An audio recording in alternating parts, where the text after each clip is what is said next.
The second my work entry card stopped working, I knew it was just a regular Tuesday morning, 8:15 a.m., and I was exactly 15 minutes behind schedule. This was something that had genuinely never happened before. The scanner at the staff door flashed red, not green.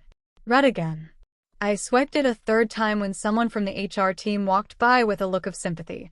"You might want to head straight to the main lobby, Emily. He's waiting for you." I didn't need to ask who it was. In that instant, my chest felt tight, not from fear, but just pure shock. My name is Emily Carter. I'm 39 years old, a single parent to a 7-year-old girl named Chloe, and I've been putting in 75-hour weeks for the past 5 years as a senior operations lead at Apex Dynamics. Over those 5 years, I've missed birthday parties, doctor checkups, even Chloe's first school play. All to hit deadlines, cover for staff shortages, and frankly, help keep the company from falling apart during its fast expansion. But none of that seemed to matter now. "Emily," my boss Robert Davis shouted as soon as I stepped into the lobby. There was no friendly smile. His voice cut through the air like a sharp blade. A few team members were standing nearby, looking uncomfortable, sensing something was off but not daring to get involved. "I need to speak with you now." I followed him through the glass doors into the large meeting room. "No, how's your daughter?" Not even a hint of concern. Just the sound of his polished shoes on the tile floor and the heavy thud of the door closing behind us. He turned, arms folded, his eyes sharp.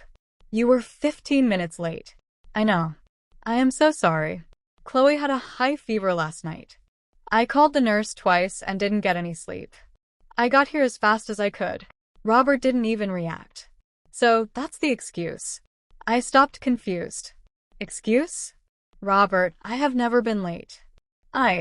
He held up a hand to stop me, like I was just some low-ranking employee he barely noticed. "I don't want to hear it. Your focus is clearly somewhere else. We can't have people here who think personal issues are a free pass to ignore the rules."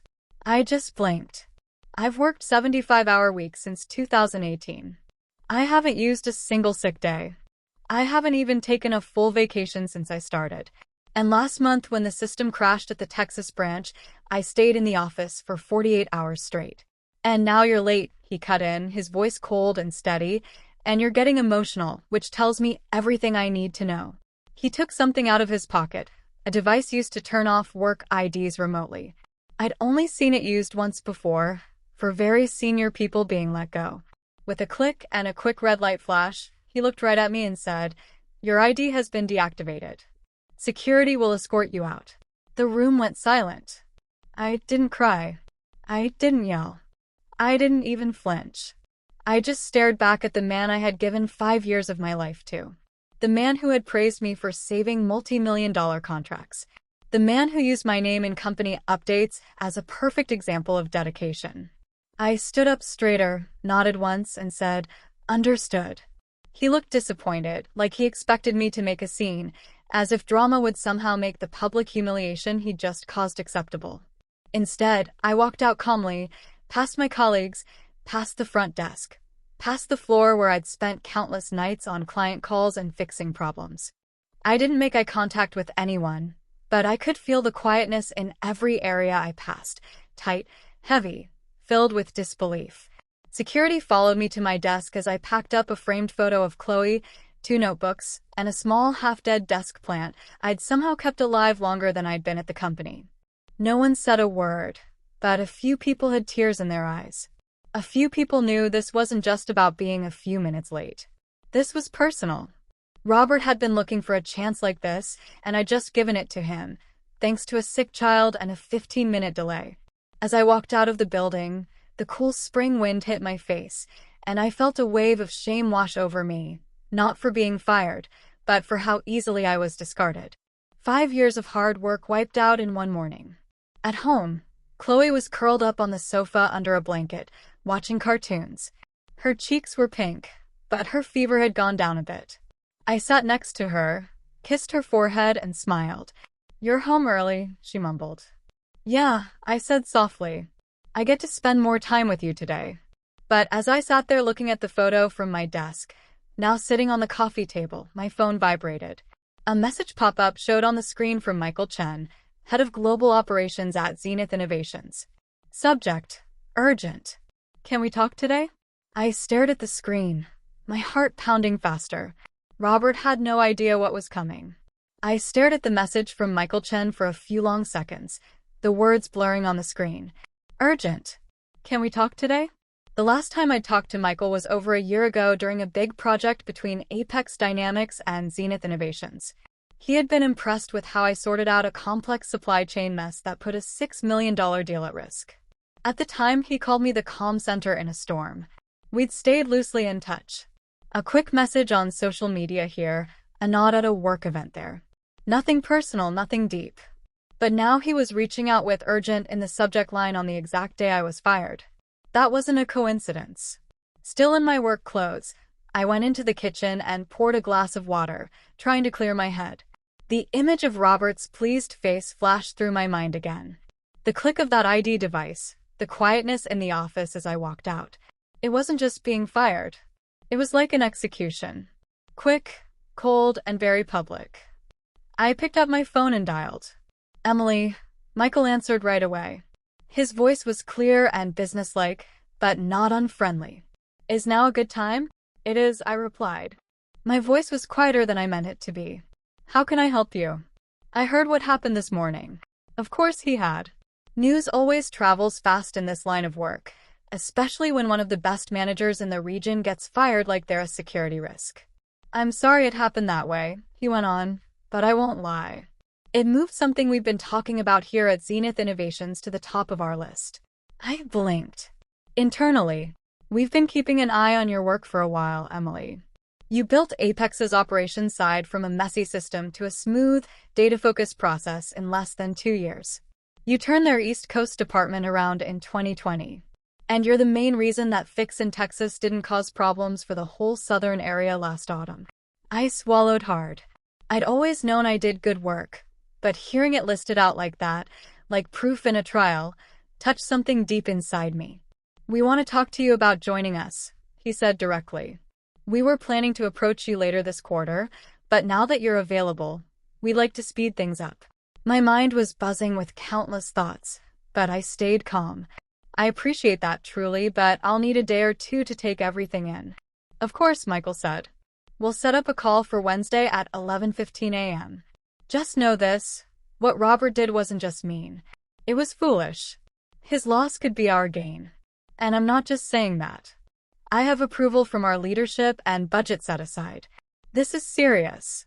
After we hung up, I sat in silence for a moment, the glass of water still full in front of me. This wasn't just about being fired. It was about what being fired showed. I thought back to my first year at Apex. I'd taken the job 5 weeks after my divorce was final. Chloe was only 4 then, still waking up crying at night, still confused about why Daddy didn't come home anymore. I'd taken the job for security. I told myself it was just a temporary stop.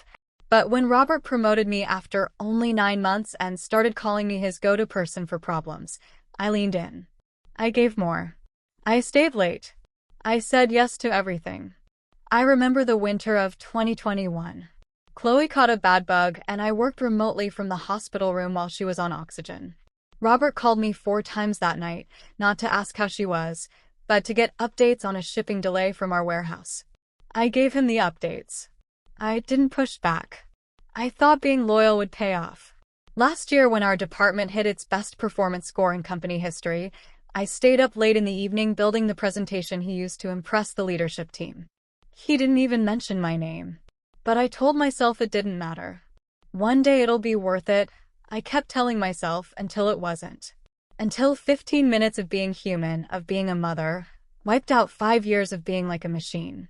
That evening, as Chloe slept soundly in her room, I sat at my desk and opened my laptop. I didn't look at job websites. I didn't update my resume. Instead, I wrote a list. Everything I had done over the past 5 years that went above and beyond. 20 overnight shifts. 4 major project saves. $12 million in money saved. 0 holiday days taken. 1 child raised alone. As I looked at that list, the anger I hadn't allowed myself to feel started to build. Robert had made me look like I wasn't loyal. But I had been loyal to a fault. And he had underestimated something far more dangerous than wanting to get back at someone, a woman with nothing left to lose and the proof to back it up. My phone buzzed again. A message from David, our senior analyst. He's acting like you were some temporary helper. People are really upset. I have a feeling this isn't over. He was right. It wasn't. And a few days later, Robert Davis would get a phone call that would unravel everything. By Wednesday, the problems had started spreading. It began with quiet talks, then texts, then calls that came one after another from former colleagues. I wasn't answering most of them. Not because I didn't care, but because I wasn't ready to talk about it. Not yet. I needed some space. Not to feel sad about losing the job. I wasn't sad about needing Robert's approval or the long hours or the fake praise. I was sad about my own silence. The times I should have spoken up and didn't. The times I let his tough way seem like good leadership. The times I thought that being needed meant I was valued.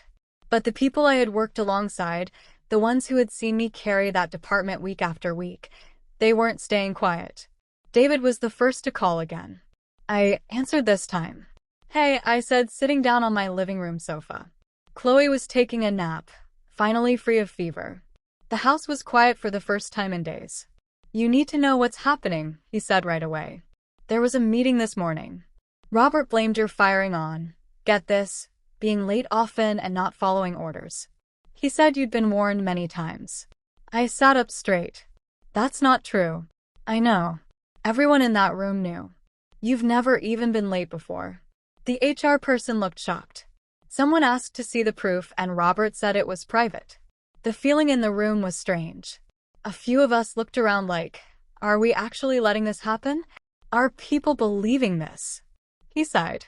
"Some are, but not the ones who worked closely with you." Sarah looked like she wanted to throw something.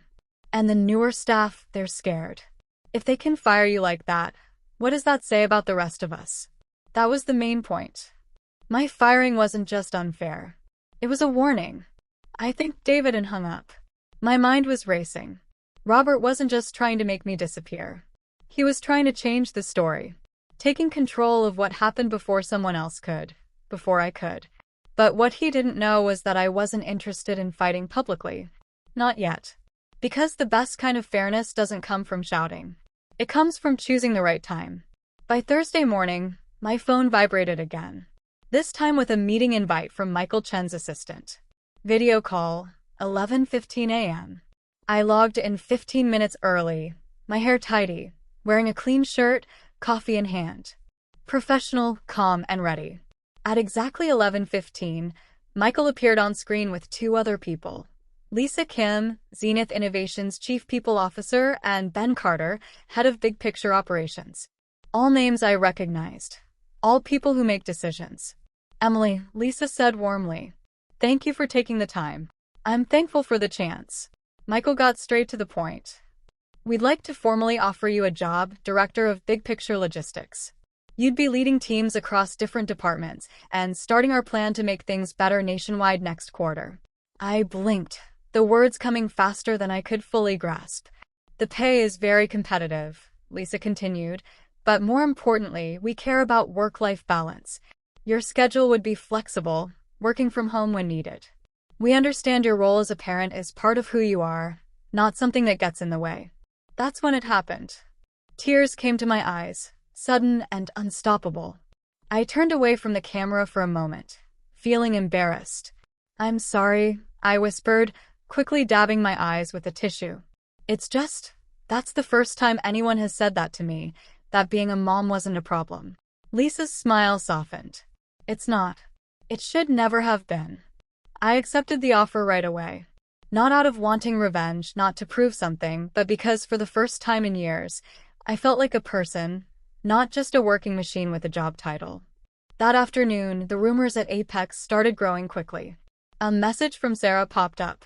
"Just found out Robert is trying to stop anyone from giving you a good reference. HR is not happy." Another from a newer employee I had helped. "Your desk is still empty like they don't know what to do without you." And then this from David. "Michael Chen called the office today. Asked for Robert. Apparently said it was urgent." That message hit like a crash of thunder. Robert's perfect public image, his fake story about me not following orders, was about to face something stronger than just saying no. A client with importance, a company with power, a reputation he couldn't silence. He thought he could make me disappear in front of everyone in the office and just walk away, okay? But what he didn't understand was that I had left behind more than just a small plant and a photo on my desk. I had left behind a reputation, a ripple effect, and now the flow was starting to change. By Friday morning, Robert's carefully built image was starting to break. And this time it wasn't hidden away. Sarah called me, her voice low but quick, like she had stepped outside just to talk. "You won't believe what's happening here." I leaned against my kitchen counter, phone to my ear. Robert had an emergency meeting with the top bosses first thing this morning, something about stopping wrong information, but no one knows what that even means. Then we got a company-wide email asking staff not to talk about employee matters. It was just weird. I could picture it. The hurried mess, the unclear warnings hidden as rule reminders, the signs of someone losing control but trying hard to pretend they weren't. Sarah went on, "Word is Zenith called again. Not just Michael, their legal team. Apparently, Robert is trying to hide your firing under security worries, so he doesn't have to explain why their favorite contact person suddenly disappeared." I didn't say anything at first. I let the quietness do the talking. "Emily," she added, "people are worried, but they're not buying the story anymore. They're remembering who actually kept this place going. It wasn't him." That was the first time I allowed myself to feel a tiny bit of satisfaction. Not rubbing it in, not revenge, just the feeling of being seen. Later that afternoon, I got a message from HR. Not from Apex's, but from Zenith Innovation's HR team confirming my new employee papers and when I'd start. There it was, the official beginning of my next chapter. No looking back. But Robert was definitely still looking back. Still trying to fix a mess he didn't realize had gotten bigger than his fancy office. David messaged me again. Robert tried to set up a call with Michael to smooth things over. Michael said no. Said he's taking it to their leadership board. That was the moment I knew. This wasn't just a win for me. It was a big change. One man's pride was putting $18 million in business deals at risk. You don't just embarrass your best-performing employee in front of everyone and expect to walk away clean. Not when that employee had built the connections you depended on. Saturday came, the day Robert got the call. I wasn't there to see it, but I didn't need to be. What happened after said enough? David's message came in first. Robert stormed out of the office after a 45-minute call. Slammed his door so hard the lights flickered. No one's seen him since. A few minutes later, Sarah added, "Confirmed. Zenith Innovations is pulling back. They said they're looking again at outside companies they work with, which basically means we're done." And just like that, the partnership Robert had shown off at every big meeting, the Apex Zenith account, was slipping through his fingers. I wondered if he thought about the moment he called me not loyal. If he played it back in his mind. The way he turned off my ID in front of the team, the way he expected me to fall apart. Instead, I walked out with my head held high, with my reputation still good. And now, a few days later, the quietness I left behind had turned into an echo so loud even the leadership board couldn't ignore it. That evening, after Chloe had gone to bed, I sat on the balcony with a cup of tea, watching the city lights in the evening. My phone buzzed. A number I didn't know. I let it ring. Let it go to voicemail. A minute later, the message transcript popped up. "Emily, this is Victoria Hayes, chairwoman of the board at Apex. I'd like to speak with you about recent events. If you are willing, please call me back when you can." I smiled softly, putting the phone face down. They were starting to understand the truth. That real leadership isn't shown in job titles or big offices. It's shown when things get tough and who is keeping things together. Robert hadn't led. He'd controlled. He'd bossed people around, checked every little thing, and used the rules like a weapon. But when the pressure came, he had nothing solid to stand on. No trust, no team. He had confused fear for respect. And now, without me there to carry the weight, everything was starting to crumble. Monday would be the start of my new job at Zenith Innovations. A company that cared about more than just being available all the time. A company that saw being a mother as a strength, not a problem. A company that had my name ready before I had even arrived. But before that, I had one more decision to make, to take that call from the board chair or let Robert finally face the results of his own actions. I wasn't sure yet, but I knew this much. What he did to me wasn't going to be forgotten. Because sometimes the most powerful way to win isn't loud. It's watching everything they built fall apart without ever having to raise your voice. Monday arrived with a cool feeling in the air, but inside me it felt like the start of something new. I zipped up my best jacket, the one I used to save for review meetings that led nowhere, and tied my hair back. As I looked in the mirror, I noticed something strange. I wasn't nervous, not even a little. For the first time in years, I wasn't walking into a building where I had to prove I belonged. This time, I'd been asked to come in for what I had already done and who I already was. Chloe stood in the hallway holding her backpack. "Are you going to work today, Mommy?" "I am." I smiled, "to a brand new job." She tilted her head. "Do they know you're my mom?" I knelt down and looked into her eyes. "Yes, and they think that's one of the best things about me." She grinned. That was enough. Zenith Innovations offices were nothing like Apex's gray boxy spaces and dim lights. Here, glass walls let the sunlight stream in. The energy was focused but friendly. People moved with purpose but without panic. At the front desk, I was greeted with a welcome ID card already printed, a company notebook, and a handwritten note from Michael.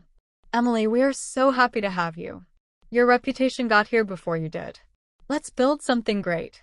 I hadn't even reached my desk before two team leaders introduced themselves and offered to walk me through the projects they were working on. No being defensive, no big egos, just professionals eager to work together. At 10 a.m., I joined my first executive planning meeting. I wasn't sitting quietly in the back row anymore. I was at the main table. Lisa, the chief people officer, gave me a nod before I spoke. "Emily, I'd really like to hear what you think."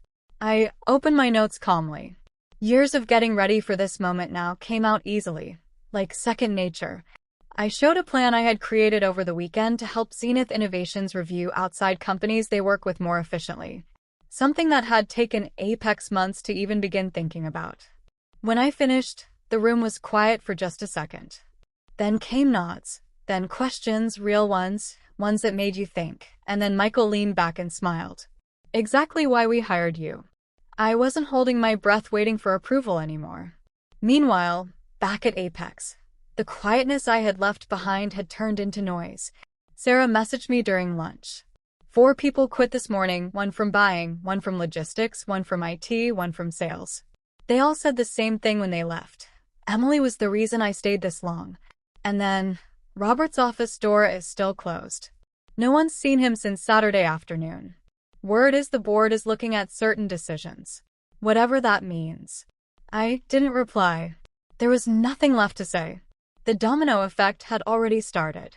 That evening, Chloe and I sat at the kitchen table eating spaghetti, a quiet, simple dinner. She told me about a book she was reading in class. I told her about a big table in a big room where everyone listened when I spoke. She chewed her pasta, then asked, "Are you the boss now?" I laughed. "Something like that. But you're still my mom, right?" I leaned across the table and kissed her forehead. "Always." And in that moment, I realized something powerful. All those years I spent trying to prove I could be a perfect employee, even while being a mother, I had missed the whole point. My strength wasn't in juggling everything perfectly. It was in knowing which things truly mattered most. Later that night, I sat on the sofa with my laptop looking over the starting files for my new team. I had just closed my screen when my phone vibrated again. A voicemail transcript appeared. "Emily, this is Victoria Hayes. I understand you are now with Zenith. I respect your choice, but I would still appreciate 15 minutes of your time. There are ongoing concerns at Apex that I believe you should be aware of." I read it twice. So, they knew, and they were starting to deal with it.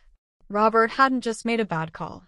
He had shown the rot underneath the surface, the cracks in their way of doing things, the false idea that loyalty only goes one way. Now, they wanted my thoughts, maybe even to be forgiven. But the truth was, I had already moved forward. I wasn't looking for apologies. Because you don't rise by holding on to the people who pushed you down. You rise by stepping into places where you don't have to say sorry for just being you. It was Wednesday afternoon when the final piece fell into place. Zenith's quarterly operations review was happening. I had just finished showing a new approach that would lower costs from outside companies by 20%, and the top team was already talking about how to use the plan more widely. It was the kind of meeting where ideas flowed easily, where no one cared who spoke first, only what was said. After the meeting, Michael pulled me aside. "Just wanted you to know," he said casually. "We've officially ended the contract with Apex. Our legal team sent the notice this morning." I felt a small shock, not because it happened, but because it was so quiet. No big final words, no public announcement. Just a signature, a time, and a change in business. "They're done?" I asked. He nodded. "We're bringing everything inside our company or moving to smaller businesses. We'll still need someone to manage the changeover. We'd like that to be you." It felt like everything had come full circle. 1 week ago, Robert had fired me in front of my colleagues, my ID turned off, my dignity taken. And now, I was the one in charge of ending the business with the very company he thought I had no connection to anymore. A kind of fitting ending, I guess. But I didn't feel happy about it. I didn't even smile. I just nodded calm and clear. Of course I'll handle it. Because I wasn't here to settle scores. I was here to lead. That night, I finally called Victoria Hayes back. She answered quickly, her voice sharp but controlled. "Emily, thank you for returning my message." "Of course. I will be direct," she said. "We have been looking into what happened with your termination. It has become clear that there were serious problems with the rules and personal feelings involved." I didn't speak. I let her continue. "We were not aware of how much you had contributed until we started checking the accounts you managed. It seems your leaving has caused significant problems with both client trust and staff morale." There it was, the admitting. Not quite an apology, but close. She cleared her throat. "Robert Davis has been put on leave while we look into this further." Another pause. "We would like to formally offer you your job back at Apex at a senior executive level, complete freedom to make decisions, much higher pay, and a public statement recognizing your achievements." My fingers tightened slightly around the phone. It would have been easy to imagine this moment a week ago, wanting it so badly, waiting for it, wanting them to come back and see me, truly see me after all those years. But something in me had changed. I didn't want a job title given to fix a problem. I didn't want them to say I was valuable now that it was costing them something. "I appreciate the offer," I said calmly. "But I have already accepted a job elsewhere." Victoria didn't push. "May I ask where?" "I think you already know." Another pause. "This one longer." "Then I do." There was no harshness in her voice, just a quiet understanding. "I wish you well, Emily," she said. "Thank you. I hope Apex learns from this." "I believe we will." We ended the call politely, professionally. No hard feelings, no anger left, just closure. The next morning, I stood in front of my team at Zenith, running a workshop on how to manage account changes. One of the younger analysts, Chloe, stayed behind afterward. "I just wanted to say thank you," she said. "It's rare to see someone like you. Someone who is good at their job and makes room for the rest of us." I smiled. "You don't have to choose between being strong and being kind.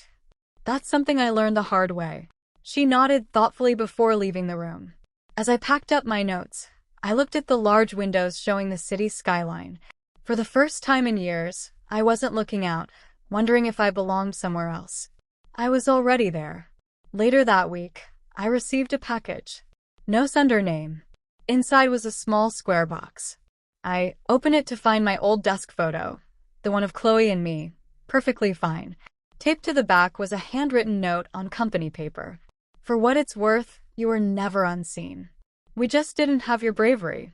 Thank you for showing us how to walk out with our heads high. S." I didn't have to guess who S was. I placed the photo on my new desk at Zenith Innovations, not to remind me of where I had been, but of what I had overcome. They say getting back at someone is best done calmly. But I don't believe that anymore. Because the best way to win, it's not being silent. It's not being successful. It's not even getting justice. It's becoming the person you were never allowed to be and never looking back.